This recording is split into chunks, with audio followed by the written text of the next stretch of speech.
ಎಲ್ಲರಿಗೂ ನಮಸ್ಕಾರ. ಕೃಷ್ಣ ಅವತಾರದ ಕಥೆಯನ್ನು ಮತ್ತೆ ಮುಂದುವರಿಸ್ತಾ ಇದ್ದೇನೆ. ಒಂದು ಸಲ ಯುಧಿಷ್ಠಿರನಿಗೆ ನಾರದ ಮಹರ್ಷಿಗಳಿಂದ ಒಂದು ಸಂದೇಶ ಬರುತ್ತೆ. ಅದು ಅವನ ತಂದೆನೇ ಹೇಳಿ ಕಳಿಸಿದ್ದಾರೆ, ಇವರು ರಾಜಸೂಯ ಯಾಗವನ್ನು ಮಾಡಬೇಕು, ಮಾಡದೇ ಇದ್ದರೆ ಆ ದೊರೆಗೆ ಅಂದರೆ ಪಾಂಡುರಾಜನಿಗೆ ಚಕ್ರವರ್ತಿಗಳ ಮಧ್ಯೆ ಯಾವುದೇ ಸ್ಥಾನ ಇರೋದಿಲ್ಲ ಅಂತ ಹೇಳಿಬಿಟ್ಟು ಆ ತಂದೆ ವ್ಯಥಿತನಾಗಿದ್ದಾನೆ ಅಂತ ಕೂಡ ಆ ನಾರದ ಮಹರ್ಷಿಗಳು ಹೇಳಿದ್ರು ಅಂತ ಹೇಳಿಬಿಟ್ಟು ಯುಧಿಷ್ಠಿರ ತನ್ನ ತಮ್ಮಂದರು, ತಾಯಿ ಮತ್ತು ಹೆಂಡತಿ ಎಲ್ಲರಿಗೂ ಹೇಳ್ತಾನೆ. ಆಗ ಅವರೆಲ್ಲ ಅಂದ್ಕೊಳ್ತಾರೆ, ಇದು ನಿಜವಾಗ್ಲೂ ನಾರದ ಮುನಿಯ ಧ್ವನಿನ ಅಥವಾ ಬರೀ ಕನಸ ಅಂತ ಹೇಳಿಬಿಟ್ಟು.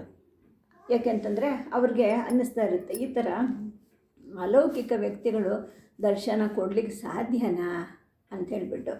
ಆಗ ಮತ್ತೆ ಯುಧಿಷ್ಠಿರ ಹೇಳ್ತಾನೆ, ಇಲ್ಲ, ತುಂಬ ವಾಸ್ತವವಾಗಿ ಅದು ನಡೆದಿದ್ದದು. ಆ ಸಂದೇಶ ನಮ್ಮ ತಂದೆದು ಅಂತ ನನಗೆ ತುಂಬ ಖಂಡಿತವಾಗಿ ಗೊತ್ತಿದೆ.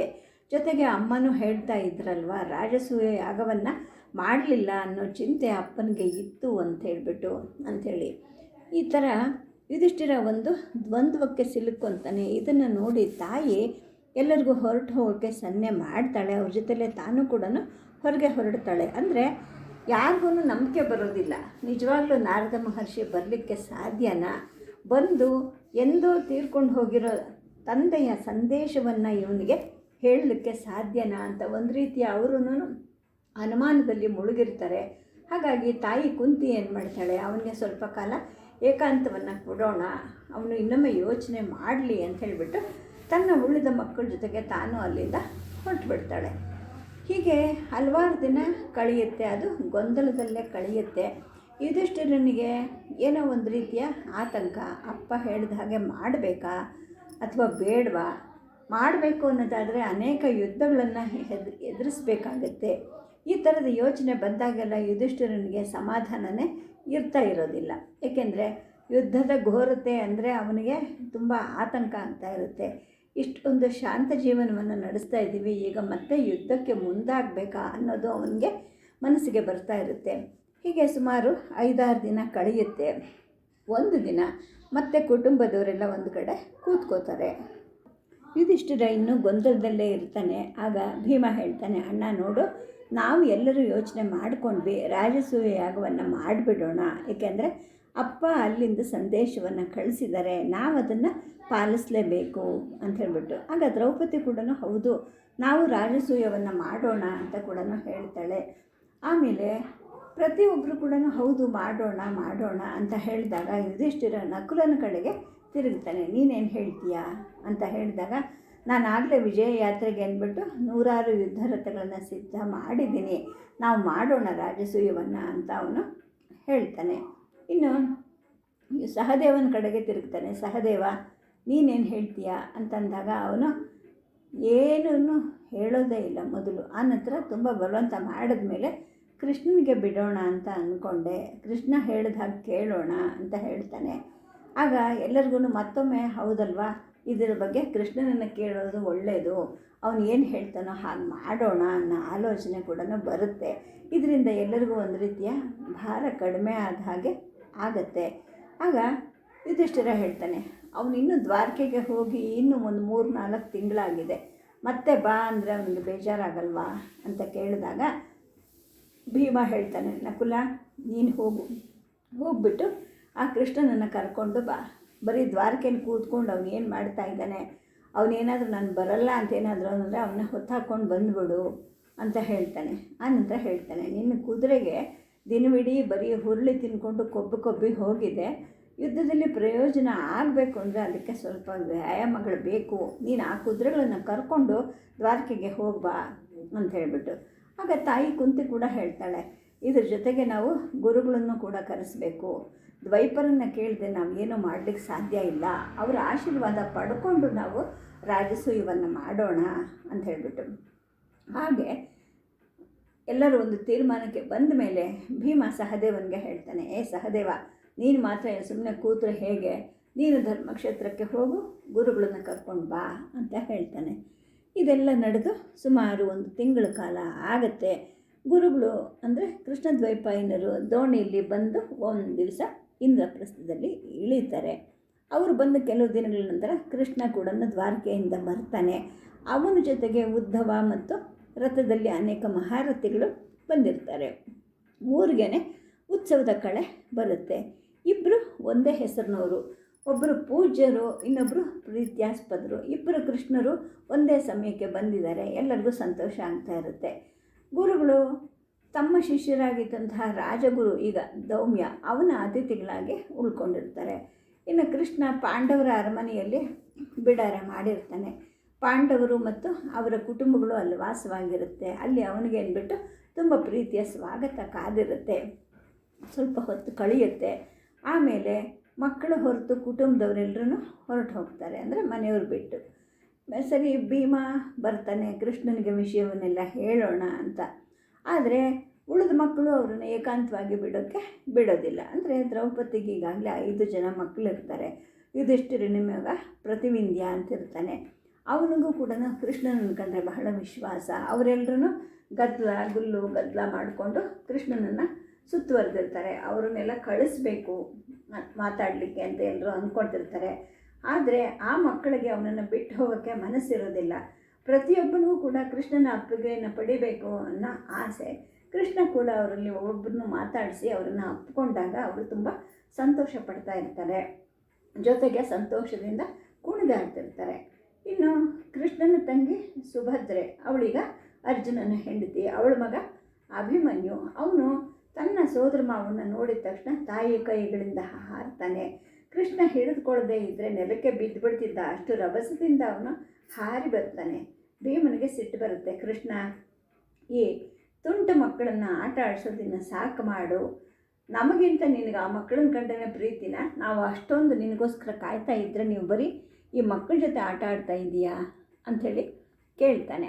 ಆಗ ಕೃಷ್ಣ ಹೇಳ್ತಾನೆ, ಹಾಗಾದರೆ ನಿಮ್ಮಲ್ಲೇ ಏನೋ ಲೋಪ ಇದೆ ಅಂತ ಕಾಣುತ್ತೆ ಅಲ್ವೇನೋ ಪ್ರತಿವಿಂಧ್ಯ ಅಂತ ಯುಧಿಷ್ಠಿರನ ಹಿರಿಯ ಮಗನನ್ನು ಕೇಳಿದಾಗ ಅವನು ಹೌದು ಅಂತೇಳಿ ಹೇಳ್ತಾನೆ. ಆಗ ಭೀಮ ಹೇಳ್ತಾನೆ, ನೋಡು, ಪುರಾತನ ವಿಧಿಗಳಿಗೆ ನೀನು ವಿರುದ್ಧವಾಗಿ ಹೋಗ್ತಾ ಇದೀಯಾ. ಶಾಸ್ತ್ರದ ಪ್ರಕಾರ ತಾಯಿ ತಂದೆಗಳು ದೇವತೆಗಳು, ಸೋದರ ಮಾವ ಅಲ್ಲ ಅಂತ ಹೇಳಿಬಿಟ್ಟು ಮಗನನ್ನು ಬೈತಾನೆ. ಆಗ ಕೃಷ್ಣ ಒಂದು ಸಿಳ್ಳು ಹಾಕ್ತಾನೆ. ಅಭಿಮನ್ಯು ಅದನ್ನು ನೋಡಿ ನಗುತ್ತಾನೆ. ಕೃಷ್ಣನು ಕೂಡ ಆ ಮಗುವಿನ ಕೆನ್ನೆಯನ್ನು ಹಿಂಡಿ ಆಟ ಆಡಿಸ್ತಾನೆ. ನಿಮ್ಮ ತಂದೆಯನ್ನು ಪ್ರೀತಿಸೋದಕ್ಕಿಂತ ನಿನ್ನನ್ನು ಇಷ್ಟಪಡೋದು ತುಂಬ ಖುಷಿ ಕೊಡೋದು ನನಗೆ ಅಂತ ಹೇಳಿಬಿಟ್ಟು ಮತ್ತೊಮ್ಮೆ ಆ ಮಗುವಿನ ಗದ್ದಕ್ಕೆ ಕೆಳಗಡೆಗೆ ಕಚ್ಚಗುಳಿ ಕೊಡ್ತಾನೆ. ಅದೇ ಥರ ಅಲ್ಲಿದ್ದ 5 ಮತ್ತು ಅಭಿಮನ್ಯು ಅಲ್ಲಿಗೆ 6 ಮಕ್ಕಳ ಜೊತೆಗೂ ಕೃಷ್ಣ ಆಟ ಆಡಿಕೊಂಡು ಮಂದಹಾಸ ಬೀರ್ತಾ ಇರ್ತಾನೆ. ಆಮೇಲೆ ಆ ಮಗುವನ್ನು ತನ್ನ ತಾಯಿ ಕೈಗೆ, ಅಂದರೆ ಸುಭದ್ರೆ ಕೈಗೆ ಕೃಷ್ಣ ಕೊಡ್ತಾನೆ. ಆನಂತರ ಹೇಳ್ತಾನೆ, ನೋಡು ಭೀಮ, ನಿನಗಿಂತ ಹೆಚ್ಚು ನನ್ನನ್ನು ಪ್ರೀತಿಸೋದಿಲ್ಲ ಈ ಹುಡುಗರು. ನನ್ನಲ್ಲಿ ಇರೋ ಪ್ರೀತಿಯನ್ನು ತೋರಿಸ್ತಾರೆ ಅಷ್ಟೇ, ನಿನಗೆ ಪ್ರೀತಿಯನ್ನು ತೋರ್ಸೋಕ್ಕೂ ಕೂಡ ಬರೋದಿಲ್ಲ ಅಂತ ಹೇಳಿದಾಗ ಭೀಮ ಹೇಳ್ತಾನೆ ಸಿಟ್ಕೊಂಡು, ಬರೀ ಸುಳ್ಳು ಮಾತಾಡ್ತಾ ಇದೆಯಾ ನೀನು. ನನ್ನ ಪ್ರೀತಿಯನ್ನು ನಿಂಗೆ ತೋರಿಸ್ಬೇಕು ಅಂದರೆ ಹೆಂಗೆ ತೋರಿಸ್ಲಿ? ನಾನೇನನ್ನ ನಿನ್ನನ್ನು ಅಪ್ಪಿಕೊಂಡ್ರೆ ನೀನು ಪುಡಿ ಆಗಿಬಿಡ್ತೀಯ. ಈಗಲೇ ನಿನ್ನನ್ನು ಕೊಂದುಬಿಡ್ಬೇಕಾ? ನನಗೆ ಅದಿಷ್ಟ ಇಲ್ಲ. ಅದಕ್ಕೋಸ್ಕರ ನಾನು ಸುಮ್ಮನಿದ್ದೀನಷ್ಟೇ. ಅವರೆಲ್ಲ ಮಾಡಿದಾಗೆ ಬಂದು ನಾನು ನಿನ್ನನ್ನು ಅಪ್ಪಿಕೊಂಡ್ರೆ ನೀನು ಪುಡಿ ಆಗೋಗ್ತೀಯಾ ಅಂತ ಕೂಡ ನಗಾಡ್ತಾನೆ. ಆಯಿತು, ಒಂದು ಸತಿ ಪ್ರಯತ್ನ ಮಾಡಿ ನೋಡೋಣ ಅಂತ ಕೃಷ್ಣ ಹೇಳಿದಾಗ, ಅದರಲ್ಲಿ ನಿನ್ನನ್ನೇ ಕೊಂದ್ಕೊಳ್ಬಹುದು, ನೀನು ಸತ್ತು ಹೋಗ್ತೀಯ ಅಷ್ಟೇ ನಾನು ನಿನ್ನನ್ನು ಹಿಡ್ಕೊಂಡ್ರೆ ಅಂತ ಕೂಡ ಭೀಮ ನಗುತ್ತಾನೆ. ಅಲ್ಲಿದ್ದವರೆಲ್ಲರೂ ಇವ್ರ ಮಾತಿಗೆ ನಗುತ್ತಾರೆ. ಮಕ್ಕಳು ಕೂಡ ಸಂತೋಷದಿಂದ ಕುಣಿದಾಡ್ತಾರೆ. ತಂದೆ ಮತ್ತು ಮಾವ ಒಬ್ರನ್ನೊಬ್ಬರು ಕೊಲ್ಲೋಕ್ಕೆ ಪ್ರಯತ್ನ ಮಾಡೋದು ಎಷ್ಟು ವಿನೋದವಾಗಿರುತ್ತಲ್ವ ಅಂತ ಆ ಮಕ್ಕಳು ಕೂಡ ಆಡಿಕೊಂಡು ನಗುತ್ತಾ ಇರ್ತಾರೆ. ಹೀಗೆ ಸಂತೋಷವಾಗಿ ದಿನ ಕಳೆಯುತ್ತೆ. ಮಾರನೇ ದಿನ ಆನ್ಹೇಗಗಳೆಲ್ಲ ಮುಗಿಯುತ್ತೆ. ಆಚಾರ್ಯ ಧೌಮ್ಯನ ಆಶ್ರಮದಲ್ಲಿ ವೇದಿಕೆ ಸುತ್ತ ಎಲ್ಲರೂ ಸೇರಿಕೊಳ್ತಾರೆ. ಅಲ್ಲೂ ಒಂದು ಗೋಷ್ಠಿ ಪ್ರಾರಂಭ ಆಗುತ್ತೆ. ವೇದಿಕೆಯಲ್ಲಿ ಮಂತ್ರಾಗ್ನಿಯನ್ನು ಉರಿಸಿ ಪೂಜೆ ಮಾಡ್ತಾ ಇರ್ತಾರೆ ಗುರುಗಳು. ಅವರು ಕೃಷ್ಣ, ಉದ್ಧವ, ಪಂಚಪಾಂಡವರು, ಧೌಮ್ಯ ಮತ್ತು ದ್ರೌಪದಿ ಎಲ್ಲರೂ ಕೂಡ ಅಲ್ಲಿ ನೆರೆದಿರ್ತಾರೆ. ಅಲ್ಲಿ ಯಾವುದೇ ಒಂದು ಅನೌಪಚಾರಿಕತೆ ಇರದೆ ಒಂದು ಸಾಧಾರಣವಾದ ಮಾತುಕತೆಯೇನೋ ಅನ್ನೋ ಹಾಗೆ ಎಲ್ಲರೂ ಕೂತಿರ್ತಾರೆ. ಏಕೆಂದರೆ ಯಾವ ರಾಜಕುಮಾರರು ಕೂಡ ಕಿರೀಟ ಇಟ್ಕೊಂಡಿರಲ್ಲ, ಯಾವುದೇ ಆಯುಧವನ್ನು ಇಟ್ಕೊಂಡಿರೋದಿಲ್ಲ. ಇನ್ನು ಗುರುಗಳು ಕೂಡ ತಮ್ಮ ಬಿಳಿ ಕೂದಲನ್ನು ಗಂಟು ಕಟ್ಟಿರಲ್ಲ, ಹಾಗೆ ಬೆನ್ನಿನ ಮೇಲೆ ಹರಡ್ಕೊಂಡಿರ್ತಾರೆ. ಇನ್ನು ಆಚಾರ್ಯ ಧೌಮ್ಯ ಕೂಡ ಅಲ್ಲಿ ಕೂತಿರ್ತಾನೆ. ಗುರುಗಳ ಮುಂದೆ ತುಂಬ ವಿಧೇಯನಾಗಿ ಅವನು ಕೂತಿರ್ತಾನೆ.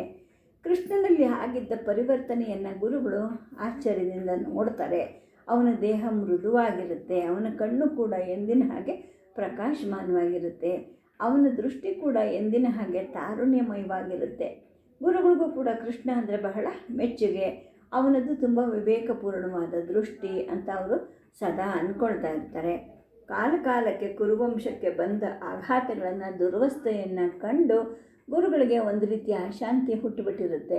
ತಮ್ಮ ತಾಯಿ ಸತ್ಯವತಿಗೆ ತಾವು ಹೇಳಿದ ಮಾತೇ ಅವ್ರಿಗೆ ಸದಾ ನೆನಪಾಗ್ತಿರುತ್ತೆ. ಅವ್ರ ತಾಯಿಗೆ ಏನು ಹೇಳಿರ್ತಾರೆ ಅಂದರೆ, ಭಗವಂತ ನನ್ನನ್ನು ಕರ್ಕೊಂಡು ಹೋಗೋವರೆಗೂ ನಾನು ಧರ್ಮಕ್ಕೋಸ್ಕರ ಬದುಕ್ತೀನಿ. ಕುರುಗಳು ಚಕ್ರವರ್ತಿಗೆ ಜನ್ಮ ಕೊಡದೇ ಇದ್ದರೆ ಒಂದು ವೇಳೆ, ಆಗ ಭಗವಾನ್ ಸೂರ್ಯ ನನ್ನನ್ನು ಯಾವ ದಾರಿಲಿ ಕರ್ಕೊಂಡು ಹೋಗ್ತಾನೋ ಆ ದಾರಿಲಿ ನಾನು ಹೋಗ್ತೀನಿ. ಯಾರು ಶಾಶ್ವತವಾಗಿ ಧರ್ಮ ರಕ್ಷಕರು ಬರ್ತಾರೋ ಅಲ್ಲಿವರೆಗೂ ನಾನು ಕಾಯ್ತೀನಿ ಅಂತ ಕೂಡ ಹೇಳಿರ್ತಾರೆ. ಆಗ ಈಗ ಈ ಭವಿಷ್ಯವಚನ ನಿಜ ಆಗ್ತಾ ಇದೆ ಅಂತ ಅವ್ರಿಗನ್ಸುತ್ತೆ. ಧರ್ಮ ಸಂರಕ್ಷಣನನ್ನು ತೋರ್ಸೋಕ್ಕೆ ಭಗವಂತ ಸೂರ್ಯ ನನ್ನನ್ನು ಕರ್ಕೊಂಡು ಹೋಗ್ತಾ ಇದ್ದಾನ ಅಂತ ಅಂದ್ಕೊಳ್ತಾರೆ. ಕೃಷ್ಣನಿಗೆ ಆಶೀರ್ವಾದವನ್ನು ಮಾಡ್ತಾರೆ. ಆಗ ಅವ್ರಿಗನ್ಸುತ್ತೆ, ಈ ಕೃಷ್ಣನೇ ರಾಜ್ಕುಮಾರ ಆಗಬಾರ್ದಾಗಿತ್ತ, ಚಕ್ರವರ್ತಿನೇ ಆಗಬಹುದಾಗಿತ್ತಲ್ಲ ಅವನು. ಹಾಗಾಗಿದ್ದಿದ್ರೆ ಆರ್ಯಾವರ್ತದಲ್ಲಿ ಧರ್ಮಕ್ಕೆ ಸರಿಯಾಗಿ ನಡಿಬರ್ತಕ್ಕಂತಹ ಒಬ್ಬ ಸಾರ್ವಭೌಮತ್ವ ಇರೋ ಸರ್ವಾಧಿಕಾರಿ ಸಿಗ್ತಿದ್ದ ಅಂಥೇಳಿ ಕೂಡ ಅವರು ಅಂದ್ಕೊಳ್ತಾರೆ. ಏಕೆಂದರೆ ಭಗವಾನ್ ಸೂರ್ಯನೇ ತಮ್ಮನ್ನು ಈಗ ಇವನ ಜೊತೆಗೆ ಭೇಟಿ ಮಾಡಿಸಿರಬಹುದು ಅಂತ ಕೂಡ ಅವ್ರಿಗೆ ಅನಿಸ್ತಿರುತ್ತೆ. ಸರಿ, ಕೇಳ್ತಾರೆ, ಯುಧಿಷ್ಠಿರ ನಮ್ಮನ್ನು ಯಾಕೆ ಕರೆಸ್ದೆ ನೀನು, ನಮಗೆಲ್ಲ ವಿಷಯವನ್ನು ಹೇಳು ಅಂತ ಕೂಡ ಕೇಳ್ತಾರೆ. ಆಗ ಅವನು ಹೇಳ್ತಾನೆ, ಈಗ ನಾನು ನಿಮ್ಮನ್ನು ಕರೆಸಿದ್ದು ಯಾಕೆ ಅಂತಂದರೆ, ನಾವು ರಾಜಸೂಯವನ್ನು ಮಾಡಬೇಕಾ ಅಥವಾ ಬೇಡವಾ ಅಂತ ಹೇಳಿ, ಜೊತೆಗೆ ತನ್ನ ತಂದೆಗೆ ಬದುಕಿದ್ದಾಗ ರಾಜಸೂಯವನ್ನು ಮಾಡಬೇಕು ಅನ್ನೋ ಒಂದು ಆಸೆ ಇತ್ತು, ಆದರೆ ಅದು ನೆರವೇರಿರಲಿಲ್ಲ. ಈಗೇನಾಗಿದೆ, ನಾರದ ಮುನಿಗಳ ಮುಖಾಂತರ ಪಿತೃಲೋಕದಿಂದ ತನ್ನ ತಂದೆ ತನಗೆ ಸಂದೇಶವನ್ನು ಕಳಿಸಿದ್ದಾರೆ. ತಾನು ಅದೇ ರೀತಿ ಮಾಡಬೇಕಾ ಬೇಡವಾ, ಏನು ಮಾಡಬೇಕು ಅನ್ನೋ ಒಂದು ದ್ವಂದ್ವದಲ್ಲಿ ಅವನು ಸಿಲುಕೊಂಡಿರ್ತಾನೆ. ಅದನ್ನೆಲ್ಲ ಹೇಳ್ತಾನೆ. ಈ ಘಟನೆಯನ್ನು ಹೇಳಿದ ನಂತರ ತನ್ನ ಮನಸ್ಸಿನ ಅನಿಸಿಕೆಯನ್ನು ಯುಧಿಷ್ಠಿರ ಹೇಳೋಕ್ಕೆ ಪ್ರಾರಂಭ ಮಾಡ್ತಾನೆ. ಅದೇನು ಅಂತಂದರೆ, ನನ್ನ ತಮ್ಮಂದರಿಗೆ ನಮ್ಮ ಅಪ್ಪನ ಮಾತನ್ನು ನಡೆಸಬೇಕು ಅನ್ನೋ ಒಂದು ಇಚ್ಛೆ ಆಗಿಬಿಟ್ಟಿದೆ.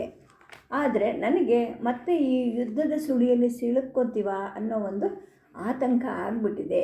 ಏನು ಮಾಡಬೇಕು ಅಂಥೇಳಿ ಅವನು ಕೇಳ್ತಾನೆ.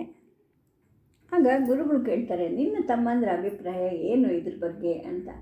ಆಗ ಭೀಮ ಹೇಳ್ತಾನೆ, ಗುರುಗಳೇ, ನಾವು ಈಗಾಗಲೇ ಅನೇಕ ದೊರೆಗಳನ್ನು ಗೆದ್ದಿದ್ದೀವಿ, ನಮ್ಮ ಆಧಿಪತ್ಯವನ್ನು ಕೂಡ ಸಾಕಷ್ಟು ಜನ ಒಪ್ಕೊಂಡಿದ್ದಾರೆ. ಈಗ ನಾವು ರಾಜಸೂಯ ಯಾಗವನ್ನು ಮಾಡಬೇಕು ಅಂತ ನಾವು ಅಂತಿದ್ದೀವಿ. ನೀವು ಆಶೀರ್ವಾದ ಮಾಡಬೇಕು, ಕೃಷ್ಣ ನಮಗೆ ಸಲಹೆಯನ್ನು ಕೊಡಬೇಕು ಅಂತ ಹೇಳ್ತಾನೆ. ಆಗ ಗುರುಗಳು ಮುಗುಳ್ನಗ್ತಾ ಸಹದೇವನ ಕಡೆಗೆ ತಿರುಗ್ತಾರೆ. ಸಹದೇವ, ನಿನಗೆ ಭವಿಷ್ಯ ನುಡಿಯೋಕ್ಕೆ ಬರೋ ಶಕ್ತಿ ಇದೆ, ಆದರೆ ಪ್ರಶ್ನೆ ಹಾಕ್ತೆ ನೀನು ಯಾವುದನ್ನು ಹೇಳೋದಿಲ್ಲ. ಸರಿ, ಇವಾಗ ಹೇಳು, ನಿಮ್ಮ ಯೋಧರು ಕಣಕ್ಕೆ ಇಳಿಯೋ ಶುಭ ಮುಹೂರ್ತ ಸನ್ನಿಹಿತ ಆಗಿದೆಯಾ ಅಂತ ಕೇಳಿದಾಗ ಸಹದೇವ ಏನು ಮಾತಾಡೋದಿಲ್ಲ. ಕೃಷ್ಣನ ಕಡೆಗೆ ಬೆರಳನ್ನು ತೋರಿಸ್ತಾನೆ. ಅವನನ್ನು ಕೇಳಿ ಅಂತ ಹೇಳ್ಬಿಟ್ಟು ಹೇಳ್ತಾನೆ. ಸರಿ, ಕಷ್ಟ ಏನೀಗ ಅಂತ ಗುರುಗಳು ಕೇಳ್ತಾನೆ. ಎಂಥ ಕಷ್ಟವೂ ಇಲ್ಲ, ನಿಮ್ಮ ಆಶೀರ್ವಾದ ಬೇಕು. ನಾವು ರಾಜಸೂಯ ಯಾಗವನ್ನು ಮಾಡಿದ್ರೆ ನೀವು ಅದಕ್ಕೆ ಅಧ್ಯಕ್ಷರಾಗಬೇಕು ಅಂತ ಕೂಡ ಭೀಮ ಹೇಳ್ತಾನೆ. ಆಯಿತು, ನನ್ನ ಹರಕೆ ನಿಮಗೆ ಇದೆ, ಅಗತ್ಯ ಬಿದ್ದರೆ ನಾನೇ ರಾಜಸೂಯ ಯಾಗದಲ್ಲಿ ಬ್ರಹ್ಮಸ್ಥಾನದಲ್ಲಿ ಕೂತ್ಕೋತೀನಿ ಅಂತ ಕೂಡ ಗುರು ಹೇಳ್ತಾರೆ. ಆಗ ಯುಧಿಷ್ಠಿರ ಹೇಳ್ತಾನೆ, ಗುರುಗಳೇ, ರಾಜಸೂಯವನ್ನು ನಡೆಸೋದು ಸರಿ ಅಂತ ಅಂತೀರಾ ನೀವು ಅಂತ ಕೇಳಿದಾಗ, ಯಾಕೆ ಆ ಥರ ಯೋಚನೆ ಮಾಡ್ತಾ ಇದೆಯಾ, ನೀನು ಏನಕ್ಕೆ ಆ ಥರ ಯೋಚನೆ ಮಾಡ್ತಾ ಇದೆಯಾ ಅಂತ ನನಗೆ ಅರ್ಥ ಆಗ್ತಿಲ್ಲ ಅಂತ ಕೂಡ ಗುರುಗಳು ಕೇಳ್ತಾರೆ. ಆಗ ಯುಧಿಷ್ಠಿರ ಹೇಳ್ತಾನೆ, ನಮಗೆ ಯಾವುದೇ ಯುದ್ಧ ಬೇಕಿಲ್ಲ, ಶಾಂತಿಯಿಂದ ನಮ್ಮ ಸಂಬಂಧ ಬೇಕು ಅಂತ ಅನ್ನೋರು ನಮ್ಮನ್ನು ಒಪ್ಕೋಬಹುದು. ಆದರೆ ಯುದ್ಧನೇ ಬೇಕು ಅಂತಂದರೆ ಮತ್ತೊಮ್ಮೆ ಯುದ್ಧಕ್ಕೆ ನಾವು ಸಿದ್ಧವಾಗಬೇಕಾಗತ್ತಲ್ಲ, ಇದು ನನ್ನ ಆತಂಕ ಅಂತ ಕೂಡ ಹೇಳ್ತಾನೆ. ಆಗ ಗುರುಗಳು ಹೇಳ್ತಾರೆ, ನೋಡು, ರಾಜಸೂಯ ಯಾಗವನ್ನು ಮಾಡೋದರಿಂದ ಮುಖ್ಯವಾದ ಶ್ರೋತ್ರಿಯರನ್ನೆಲ್ಲ ಒಟ್ಟಿಗೆ ಸೇರಿಸಬಹುದು. ಅಗತ್ಯ ಇರೋ ಎಲ್ಲ ಕಡೆಯೂ ವೇದದ ಘೋಷ ತನ್ನ ಪರಿಪೂರ್ಣ ಸ್ಥಾನವನ್ನು ಪಡ್ಕೊಳ್ಳುತ್ತೆ.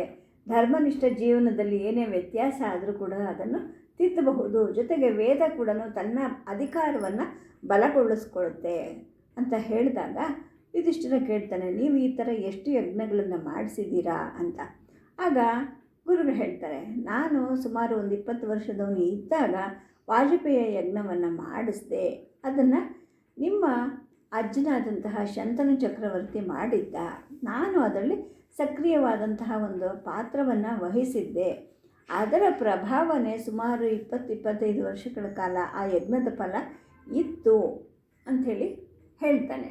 ಆಗ ಭೀಮ ಕೂಡ ಹೇಳ್ತಾನೆ, ನೋಡು, ನಮಗೇನು ಯುದ್ಧ ಮಾಡಬೇಕು ಅಂತೇನು ಆಸೆ ಇಲ್ಲ, ಎಲ್ಲರೂ ನಮ್ಮ ಜೊತೆ ಶಾಂತಿಯಿಂದ ಇರಲಿ, ನಮ್ಮ ಆಧಿಪತ್ಯವನ್ನು ಒಪ್ಕೊಳ್ಳಿ, ಇದಕ್ಕೆಲ್ಲ ಮುಖ್ಯ ಕಾರಣವಾಗಿ ರಾಜಸೂಯ ಯಾಗವನ್ನು ಮಾಡೋಣ ಅಂತ ಕೂಡ ಅವನು ಹೇಳ್ತಾನೆ. ಆಗ ಯುಧಿಷ್ಠಿರ ಹೇಳ್ತಾನೆ, ನನಗೆ ತಂದೆಯ ಆಜ್ಞೆಯನ್ನು ನಡೆಸಲೇಬೇಕು ಅಂತ ಇದೆ, ಆದರೆ ನನಗೆ ಯುದ್ಧ ಅನ್ನೋದು ಹಿಡಿಸೋದಿಲ್ಲ, ಏನು ಮಾಡೋದು ಅಂತ ಮತ್ತೆ ತನ್ನ ಮನಸ್ಸಿನ ಯೋಚನೆಯನ್ನು ಹೇಳ್ತಾನೆ. ಆಗ ಗುರುಗಳು ಹೇಳ್ತಾರೆ, ನೋಡು, ತಪ್ಪು ಮಾಡೋ ಕ್ಷತ್ರಿಯರನ್ನು ಕ್ಷಾತ್ರ ಧರ್ಮಕ್ಕೆ ಹಿಂತಿರುಗಿ ತರುತ್ತೆ ಈ ರಾಜಸೂಯ ಯಾಗ. ಬಹಳಷ್ಟು ಜನ ರಾಜರು ನಮ್ಮ ಆಧಿಪತ್ಯವನ್ನು ಒಪ್ಕೊಳ್ತಾರೆ, ಅವರೆಲ್ಲ ಧರ್ಮ ಮಾರ್ಗವನ್ನು ಅನುಸರಿಸಿ ನಡೀಲಿ, ಹಾಗೆ ನೋಡ್ಕೊಳ್ಳೋದು ನಮ್ಮ ಸಾರ್ವಭೌಮತ್ವದ ಗುರಿ, ನೀನು ಅದನ್ನು ಅರ್ಥ ಮಾಡ್ಕೋಬೇಕು ಅಂತ ಕೂಡ ಗುರುಗಳು ಹೇಳ್ತಾರೆ. ಆನಂತರ ಕೃಷ್ಣನ ಕಡೆ ತಿರುಗಿ, ನೀನು ಏನು ಹೇಳ್ತೀಯ ಕೃಷ್ಣ ಅಂತ ಕೂಡ ಅವರು ಕೇಳ್ತಾರೆ. ಆಗ ಕೃಷ್ಣ ಯುಧಿಷ್ಠಿರನ ಕಡೆಗೆ ನೋಡಿಕೊಂಡು ಹೇಳ್ತಾನೆ, ರಾಜಸೂಯ ಎಂದರೆ ದೇವತೆಗಳನ್ನು ತೃಪ್ತಿಪಡಿಸೋದು ಮತ್ತು ನಮ್ಮ ಹಿರಿಯರಿಗೆ ಋಣ ತೀರ್ಸೋಕ್ಕೆ ಇರ್ತಕ್ಕಂತಹ ಒಂದು ಯಾಗ ಅಷ್ಟೇ ಅಲ್ಲ, ದಾರಿ ತಪ್ಪಿರೋ ಶ್ರೋತ್ರಿಯರನ್ನು ತಪೋಜೀವನಕ್ಕೆ ಮತ್ತೆ ಕರ್ಕೊಂಡು ಬರುತ್ತೆ. ಕ್ಷಾತ್ರ ಧರ್ಮದ ಸಂಪ್ರದಾಯವನ್ನು ಕೂಡ ಅದು ಬಲಗೊಳಿಸುತ್ತೆ. ಜೊತೆಗೆ ಈ ಎಲ್ಲ ಶ್ರೋತ್ರಿಯರು ರಾಜರನ್ನು ಒಟ್ಟುಗೂಡಿಸುತ್ತೆ. ಧರ್ಮದಿಂದಲೇ ಸುಖ ಅನ್ನೋದನ್ನು ಜನ ಅರಿತುಕೊಳ್ತಾರೆ ಅಂತ ಹೇಳಿಬಿಟ್ಟು ಹೇಳ್ತಾನೆ. ಆಗ ಭೀಮಂಗೂ ಕೂಡ ನಗು ಬರುತ್ತೆ. ಕೃಷ್ಣ, ಇಷ್ಟೊಂದು ಚೆನ್ನಾಗಿ ನಾನೇ ರಾಜಸೂಯ ಯಾಗದ ಫಲಗಳನ್ನು ಹೇಳಿದ್ದಿದ್ರೆ ನೀನು ಬರೋದೇ ತಪ್ಪಿತ್ತಲ್ವಾ ಅಂಥೇಳಿ ನಗ್ತಾನೆ. ಆಮೇಲೆ ಹೇಳ್ತಾನೆ, ನನಗಿದೆಲ್ಲ ಗೊತ್ತೇ ಇತ್ತು, ಆದರೆ ನಾನು ಹೇಳಿದ್ರೆ ಅಣ್ಣ ಇದನ್ನೆಲ್ಲ ಒಪ್ಪೋನಲ್ಲ, ಹಾಗಾಗಿ ನಿನ್ನನ್ನು ಕರ್ಕೊಂಡು ಬಂದೆ ಅಂತ ಕೂಡ ಅವನು ತನ್ನ ಮಾತನ್ನು ಸೇರಿಸ್ತಾನೆ. ಆದರೆ ಈ ಎಲ್ಲ ಮಾತುಗಳು ಯುಧಿಷ್ಠಿರನ ಮೇಲೆ ಯಾವುದೇ ಪ್ರಭಾವವನ್ನು ಬೀರೋದಿಲ್ಲ. ಅವನಿಗೆ ಯುದ್ಧ ಅಂದರೆ ಏನು ಅನಾಹುತ ಆಗುತ್ತೋ, ಪ್ರಾಣನಾಶ ಆಗುತ್ತೇನೋ, ಧನನಾಶ ಆಗುತ್ತಾ, ಸಂಸಾರ ನಾಶ ಆಗುತ್ತಾ, ಆಶ್ರಮ ನಾಶ ಆಗುತ್ತಾ, ಏನು ಮಾಡಬೇಕು ಅಂಥೇಳಿ ಯೋಚನೆ ಮಾಡ್ತಾ ಇರ್ತಾನೆ. ಕೃಷ್ಣನಿಗೆ ಇದು ಗೊತ್ತಾಗುತ್ತೆ, ಯುದ್ಧ ಅಂದರೆ ಯುಧಿಷ್ಠಿರನಿಗೆ ಇಷ್ಟ ಇಲ್ಲ, ಇವನಿಗೆ ಬಿಟ್ಟರೆ ಇವನು ಯಾವುದೇ ಒಂದು ಸಣ್ಣ ಪುಟ್ಟ ಘರ್ಷಣೆಗೂ ಕೂಡ ಮನಸ್ಸು ಮಾಡೋಕ್ಕೆ ಸಾಧ್ಯ ಇಲ್ಲ ಅಂತ ಕೂಡ ಅವನಿಗೆ ಅರ್ಥ ಆಗುತ್ತೆ. ಅವನು ಹೇಳ್ತಾನೆ, ಅಣ್ಣ, ಯುದ್ಧದ ಪರಿಣಾಮಗಳನ್ನು ಕುರಿತು ನೀನು ಯೋಚನೆ ಮಾಡ್ತಾ ಇದೀಯಾ, ಆದರೆ ರಾಜಸೂಯ ಯಾಗ ಈ ಥರದ್ದನ್ನು ಮಾಡದೇ ಇದ್ದರೆ ಏನಾಗುತ್ತೆ ಅಂತಲೂ ನೀನು ಯೋಚನೆ ಮಾಡಿ ನೋಡು. ಮನುಷ್ಯರ ಮೇಲೆ ಧರ್ಮದ ಹಿಡಿತ ತಪ್ಪು ಹೋಗುತ್ತೆ. ದೊರೆಗಳಾದವರು ತಮ್ಮ ಜವಾಬ್ದಾರಿಯನ್ನು ಮರೆತು ನಡೀತಾರೆ. ಪುಣ್ಯ ಜೀವನ ಅನ್ನೋದೇ ಮರೆತು ಹೋಗುತ್ತೆ. ಕುಟುಂಬಗಳು ಕೂಡ ಒಡೆದು ಹೋಗುತ್ತೆ. ಶ್ರೋತ್ರಿಯರು ತಮ್ಮ ತಪಸ್ಸಿನ ಜೀವನವನ್ನು ಕೂಡ ಕೈ ಬಿಟ್ಬಿಡ್ತಾರೆ. ವೇದದ ಶಕ್ತಿ ಕೂಡ ನಷ್ಟ ಆಗುತ್ತೆ ಅಂಥೇಳಿ ಹೇಳ್ತಾರೆ. ಇಷ್ಟೆಲ್ಲ ಮಾತಾಡಬೇಕಾದ್ರೆ ಗುರು ದ್ವೈಪರು ಕೃಷ್ಣನ ಕಡೆಗೆ ನೋಡ್ತಾ ಇರ್ತಾರೆ. ಅವ್ರಿಗೆ ಮನಸ್ಸಿಗೆ ಬಹಳ ಹಿತ ಅನಿಸುತ್ತೆ. ಧರ್ಮದ ಕುರಿತು ಎಷ್ಟು ಸರಳವಾಗಿ ವ್ಯಾಖ್ಯೆಯನ್ನು ಇವನು ಕೊಡ್ತಾ ಇದ್ದಾನಲ್ಲ ಅಂತ ಅನಿಸಿ, ಇವನೇ ಒಬ್ಬ ರಾಜಕುಮಾರ ಅಥವಾ ರಾಜ ಆಗಬಾರ್ದಾಗಿತ್ತ, ಧರ್ಮವನ್ನು ಪ್ರವರ್ತಕ ಮಾಡ್ತಕ್ಕಂಥವನು ಇವನು ಅಂಥೇಳಿ ಕೂಡ ಅಂದ್ಕೊಳ್ತಾರೆ. ಸದ್ಯಕ್ಕೆ ಕಥೆಯನ್ನು ನಿಲ್ಲಿಸಿರ್ತೀನಿ. ನಮಸ್ಕಾರ.